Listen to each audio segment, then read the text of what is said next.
Good day, everybody. State of the nation, Nigeria on the Atlanta Discourse channel. Plenty to unpack. Supreme Court just ruled yesterday in the PDP and the ADC case, and we need to know what's up, why they did that. You know, is INEC still culpable? Most importantly, there are still cases in the High Court that has to do with both parties.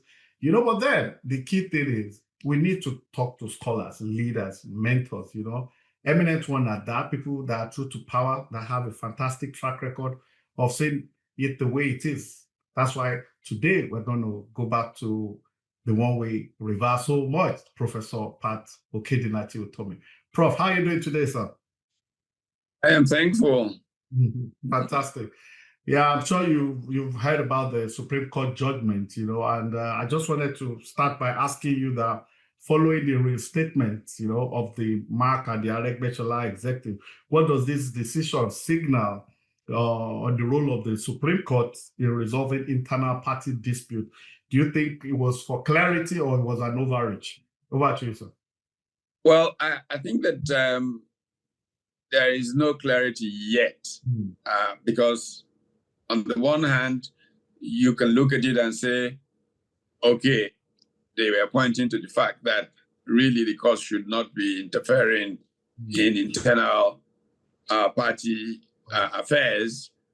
However, there are those who feel that it is part of a big game that places a time trap in the path of the party, and that ultimately this is not going to go well for the democratic space. However it is read, the bottom line is that the state of play for Nigeria's democracy is troubling. It is not a play that encourages the competitive spirit of alternative perspectives and giving options to the people to choose between those in terms of who they vote for. This is really, really troubling, and it is laced around permutations and games around where Nigeria is going. Quo vadis Nigeria? Where is the country going? We have seen Nigeria with its tremendous potential, a youth bulge, factor endowments that are, you know, enviable, and all kinds of possibilities for growth and development and providing leadership for the Black man. Unfortunately, there seem to be forces, both global and domestic. In fact, for me, very interesting because I used to say of dependency theory, the dependistas, they were elegant theorizing without redemptive value. And I look today at the so-called center-periphery theory, where elements in the center, the metropole, collaborate with elements in the center of the periphery, who are the leaders in countries like Nigeria, to actually further diminish the possibilities for the periphery of the periphery, that is the poor and marginalized of developing countries. And I see, in spite of the critical views I took about dependency thesis in my graduate school days and all of that, I see a pattern. I see, when you look at a country like Nigeria that should today have a GDP per capita of no less than $30,000, being the poverty capital of the world, and the elite scrambling for peanuts in power, while the majority of people are suffering, and the country is being reduced to an insecure camp, that perhaps there is more richness in the analysis of the pendistas. It's frightening for the future of the Black man, I must say to you. Wow. So with multiple leadership disputes, across parties before all the courts, like I'm sure you know a lot of them, do you think Nigerian political system is becoming overly dependent on judicial intervention rather than internal party democracy? I know you referenced it while we were talking. But yeah, I have for a long time argued that it should be legislated that the courts have no real bearing on deciding election outcomes beyond saying that you should go back and do it again. I believe that it has led to a corrupting of the judiciary, and that is frightening for institution building in our country. The judiciary is a major source of the emergence of boundaries. 2 weeks ago or so, I was at an event that marked what would have been the 88th birthday of Chief Gani Fawemi. And one of the things that I used to say to Gani was that he's going to court all the time, that he was doing Nigeria such a huge favor. Because I'm a student of institutions and economic performance, and how do institutions emerge? And I told him that what he was doing was actually creating those boundaries, which really what institutions are. So going to the court every time, having to define these things. Now, if you then fracture the judiciary the way it has been done, such that people don't really take their judgments as, clarifying anything other than some partisan line, then you take away from society a major tool for institution building. And when this country doesn't have strong institutions, it is in serious trouble as far as the development possibilities of that country. Uncertainty will increase. When uncertainty increases, it means people either don't transact or they hedge, which means transaction costs are going to be very expensive, means that growth and development is going to be less likely than if we had stronger institutions. So as I watch these things, unfortunately for me, or fortunately, I don't know how you want to say it, I come to these not just as a player, committed strongly to development in the country, but also as a student of the process. I say that I have a workshop in front of me as I go into all these meetings and stuff. I am really a participant observer in the study of institutions and how they evolve and how development then takes place. From that perspective, I find it sad because we are moving in the direction that Jared Diamond, basically talk about in how societies fail through human history. Failure of culture, weakening of institutions, and eventually collapse is the consequence. And I feel so sad that a country that I love so much, hope so much for, is down that path. Wow. There have been a lot of criticism of INEC about how they recognize leadership of parties every now and then. I mean, in your view, has INEC acted within the constitutional limits, or do you think they've overstepped their bounds? No, I think from a very long time ago, they long overstepped their bounds. I think that INEC should just be an umpire that says, we're ready to go. You, the parties, give us your candidates. This is how we referee. This is how elections take place. Thank you very much. This is the outcome. All those meddling, your party convention has to be on this day, INEC has to superintend and all of that. Quite frankly, I don't think that those should be the functions of an INEC. But sadly, this is how things have evolved. It has both deepened the crisis of legitimacy for INEC itself and for Nigeria's democracy writ large. Do you still, in our last discussion, you were very emphatic on Amokpeton, that's Professor Josh Amokpeton, the chairman of INEC, resigning from his position. In your word, you felt that, well, he has overstepped his bound, he has shown that he's partial, that he's tilted towards the ruling party. Do you still stand by that, considering that the Supreme Court yesterday, recognized the executive that he did not recognize? More so, if he's still on that seat, do you think he's in a position to conduct a free and fair election? So, over to you, sir. In this business, perception is even more important than reality. The perception that he is a partisan is a very sad thing for his ability to do the job well. And I'm not here going to accuse him of having done this right or this wrong. All I'm saying is that perception is enough for him as an honorable person to say, I will step away.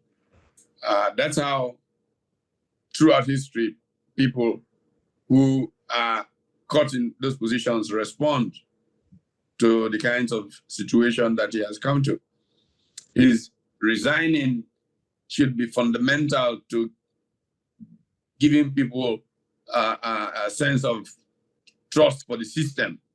It is not a personal indictment, one way or the other. Yes, that can happen, but beyond that, even just decency suggests that he should step aside and let a different process determine how a new leader of INEC comes into place. And if he doesn't, it doesn't look like he... Well, it just adds to the perception of a challenge legitimacy for the system. Oh, wow. All right.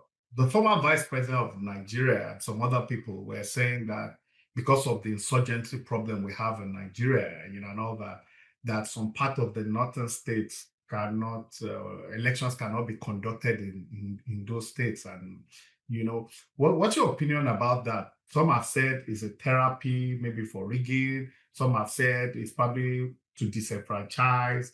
There have been different opinions. Some are top leaders are against it. So what's your opinion on that? Do you think the government should just go in and deal with the problem? I mean, clearly the government seems helpless at the moment, but what's your opinion? They are talking 8 states now, or 7, thereabout. Well, there are many countries in the world that have situations of insurgency. Have they stopped because a part of their country is challenged? No, I think you have to deal with it in a number of ways. First and foremost, do your damnedest to make sure that you create conditions for voting in those areas during the elections. 2, if you do your best and it's not working, you could just take what has happened in the rest of the country to determine what the people in the country want. And I think if we need to, by the way we are going, I think Nigeria should really go into a serious constitutional conference right now to determine the future of Nigeria. I do believe that there are many things going on. This whole insurgency thing is really a part of it that really pose the quo vadis question. What modus vivendi should we be projecting for our country? Is it worth the trouble going through perceptions of people choosing when really the whole place is falling apart? All these are key questions where you need elite to come together and make a determination of what should happen next. I know you've always been a proponent of sovereign national conference in the past. With all your activities, President, you've advised. As a matter of fact, some of the things you proposed in the past, for example, if I'd been done, we probably won't be in the situation we're in. But having said that, there have been a lot of conferences. Jonathan had some, a lot of documents, as a matter of fact. Nigeria is not short of documents. Our problem, I think, is more of implementation. So absolutely. So what else do we want to go and discuss? Everybody is aggrieved, every region, even the Middle Belt. Yeah, discuss implementation. You see, one of the reasons that I find Jonathan a very painful character in the play is that he was in a position to have just moved to implement the 2014 conference. But because people around him kept saying to him, don't do that so you can go through the elections and win another term. I mean, you've already served 6 years. What are you looking for another term if you are a patriot? But I don't know what happens to individuals, elite in Nigeria, that this obsession with power just trumps their nation-building instincts, what is good for the country. I'm not sure how it happens or what makes it happen, but that seems to have gotten in the way of Jonathan making decisions he could have made that would have enabled Nigeria today be more settled and heading in a better direction. But he did not, and we are where we are. So, yeah, when Nigerians sit down, it is to agree what to implement from all the decisions that have been made, not to start the process of talking again, should we?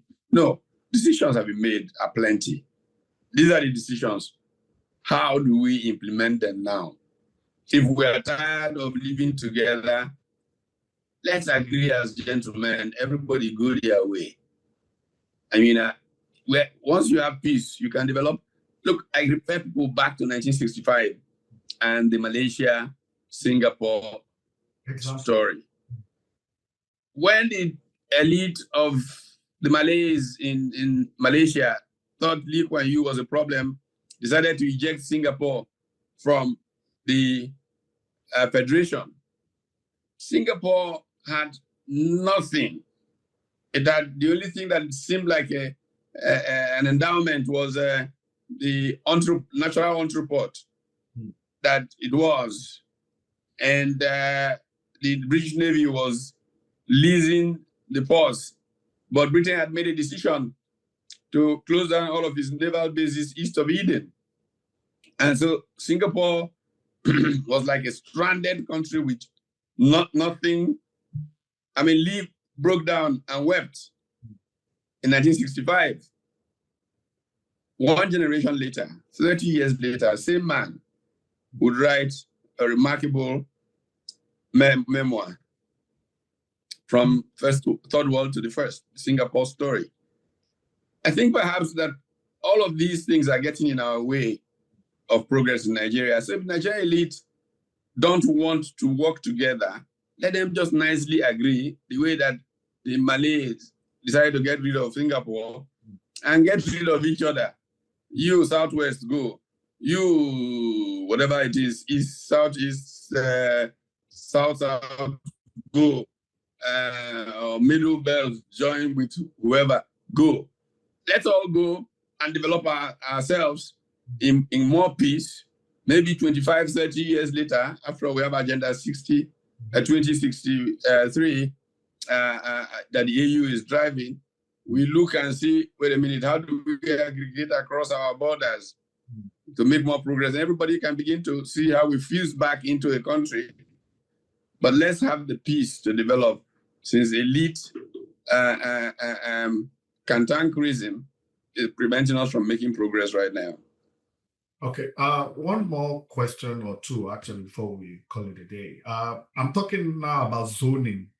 Do you agree with what they call zoning? You know, I mean, because I've sat down with people on this program and I will look at that. Why must you pick a minister from every state of the federation? They call it a federal character. I mean, if we need 10 good people and all of them are from Taraba or Abia, why don't you use those 10 best people? Right now, the president is from the South. Unwritten rule that it goes now that the South has to spend 8 years. So do you agree, for example, that maybe ADC should zone its presidency to the South, or they should leave it open, or that written agreement should be observed? You know, the concept of representative bureaucracy, or what has been called affirmative action, or if you want, federal character, zoning, are not ideal types. They are situations that enable people to deal with anxieties about relationships such that you can then build trust. And as people get more comfortable with each other, you can forget those ways of choosing people. Look, there's a chap called Thomas Kingsley who in 1948 wrote the book Representative Bureaucracy, the beginning of affirmative action in America. We have seen how that is being unwound in these times. Maybe people think that it has reached its, if you will, desired end or whatever. But at some point in the history of a people, they develop conventions that enable them accommodate each other better. And I think that that is a reasonable thing. If that tradition has established and has helped us from falling over the brink, then we need to take it further down until people get comfortable with one another. You know, it's easy for people to pretend that it doesn't matter, but it matters that there are a group of Nigerians who feel excluded. Symbolically, it doesn't really, it's symbolic. The Southeast has literally been excluded from Nigeria. And if we really want inclusion, then something that accommodates that, I think, makes a lot of sense. So does it become a permanent way? Maybe not. But for the season, is it really a good idea? Yes, it makes sense because it makes people feel more included. Inclusion matters. And in the politics of going forward in Nigeria, we need to think inclusion. Because not to think of it, can really be a path to slavery. Some people then are seen as being of no consequence. You could never aspire to hold your view because you come from that part. Then it's okay to say, why should we? This is the age of self-determination. Let us be allowed to just go and determine for ourselves how we live. I think it's logical. If you go back in history to how the current nation states emerged from the so-called religious wars in Europe, the 30 Years' War from 1618 to 1648, and how the Peace of Westphalia was reached to allow what is now the non-interference clauses in nation states to emerge, and internal affairs of countries being internal, until we saw what it did to the Jews, until we saw the genocide against the Armenians. And so by 1948, Fundamental Declaration of Human Rights at the United Nations and the doctrine of self-determination began to emerge. If those doctrines are to hold in Nigeria, then if some people feel that they have been excluded from Nigeria, there are really two options. Let them go away, or show conventions that enable them feel included, because these are emotional connects. And this is what Nigeria is dealing with. Interesting. Yeah. You've been a former presidential aspirant, actually the ADC had. I know you, and you've always, from some of your books I've read and most of your papers that you've delivered, you're not a critic per se, you're always offering solutions. And I've heard you say so many times that if they don't do this, this will happen. And from what you said in the past, a lot of those things, I'm talking about as far back as the early 80s, late 80s, early 90s, and subsequently today, we see that Nigeria is really in a terrible state because these things are not rocket science, like you always say, that it's just a function of implementation. Now, if you are president today, for example, I'm talking to you like I think you're Nostradamus, because some things you said will happen if they don't do this, but Nigeria is bedeviled with a lot of things. If you are president today, let's look at maybe the economy and security. That's your last question. Let's just look at those two areas. What will you do differently on the Nigeria economy and in the area of security? Over to you, sir. Well, thank you. First of all, the economy and security are actually quite related, interestingly. Mm-hmm. a good part of what we should be doing economically are hampered by the insecurity. And that's why one of the first things would be to apply the principle of subsidiarity, decentralization to security. And I'm saying centralization, not stopping at state police. I'm going even further down to community vigilante groupings, where every community has a fair amount of autonomy to establish its own security apparatus, even necessarily tax the community to be able to finance that security apparatus. I talk all the time about my American experience when, as a grad student in this country, I lived in a university that had its own university police force, arms carrying, patrol cars, all of that. In fact, my favorite example remains when the governor came to watch a basketball match on campus, and the campus police gave his car a ticket. They knew it was the governor's car. It was not parked well. The campus police gave the governor's car a ticket. But that shows the level of autonomy far down. Then the county had its own police force. Then the state troopers and all of that. I think that if we took insecurity management down that track, we will reduce the level of insecurity significantly. And then protecting local farmers and manufacturers, we can then develop the value chains out of the endowments of those local governments, those states, to become globally competitive and diversify the base of the Nigerian economy. I think, for example, that if you look at the endowments of the various states of the Federation, I would come to say North Central. Focus on sesame seeds instead of them eating soup with the thing. From primary school, the curriculum includes how to get the best yield per hectare of sesame seed. And by the time they're in secondary school, they are masters in the value chain, the processing, and so on and so forth. You create wealth across the whole of that region. You go to Sokoto, you take gum arabic, you take dates, and you look at chemical industry value chain off of those, for example, food processing outcomes from all of those. Then you come to the Southwest. You can do the same, go to hydrocarbon territories. You will have diversified growth.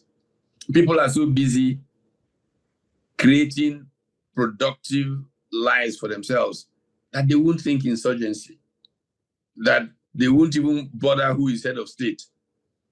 But because there's so much poverty, because we're not developing human endowments, talents, and all of that to build a better quality of life, people are struggling to control power so that they can take what little the natural endowments provide, and share amongst a few of them, which is what the problem is. And then we have this zero-sum mindset. If this man wins, it means that I lose. And so we're permanently fighting. But if we're able to treat the economy with more intelligence, develop an abundance mentality, win-win, this guy is winning in Kaduna, that guy is winning in Ibadan, this fellow is winning in Enugu, and everybody is making progress together, Nigeria will become that, prideful place for the black man that can lead Africa towards a new renaissance that we all desire and deserve. Interesting. Let me just add this before I allow you go. Yeah. I noticed that there's been an increase in people leaving the private sector, very high increase going to politics. It's really, really alarming now. And like, okay, there's more money in politics and all that now. And you've always harped on the fact that the elites fail Nigeria, that the problem of Nigeria is clearly that of leadership. Now, with this upsurge in elites, corporate people, everybody going to politics. I mean, that means there's never going to be enough to develop and all that.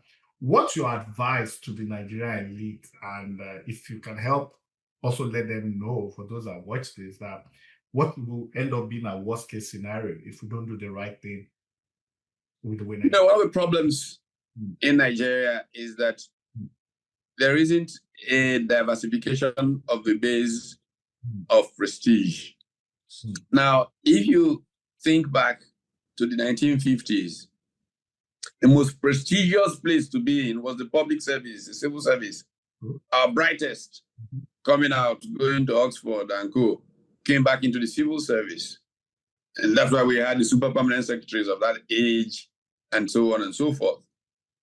Then it seemed private sector began to rise, and some of the smartest were leaving the public service with consequences and moving into the private sector to go and make money in banking, in oil and gas, and all of that. And then now the politicians have constituted a big nuisance to economic development. Most people are going into politics to make money.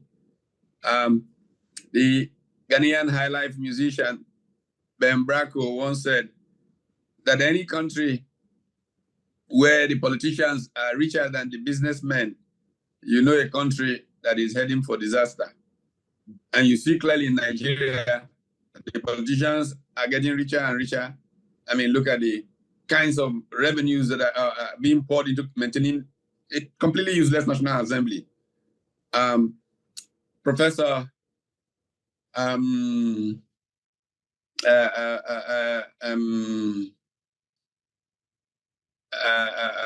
remember in his name in a second, Professor of Medicine, was Provost of the College of Medicine, University of Lagos, that founded the Hygeia group, used to say to us back in those days that the day he was appointed Professor of Medicine in the University of Lagos in the 60s, he immediately had an income higher than that of the Prime Minister. Showed the kind of relative prestige that a society put on that track. Now today, my wife is a professor in that same College of Medicine. I don't think she earns half as much as any local government PA or SA earns.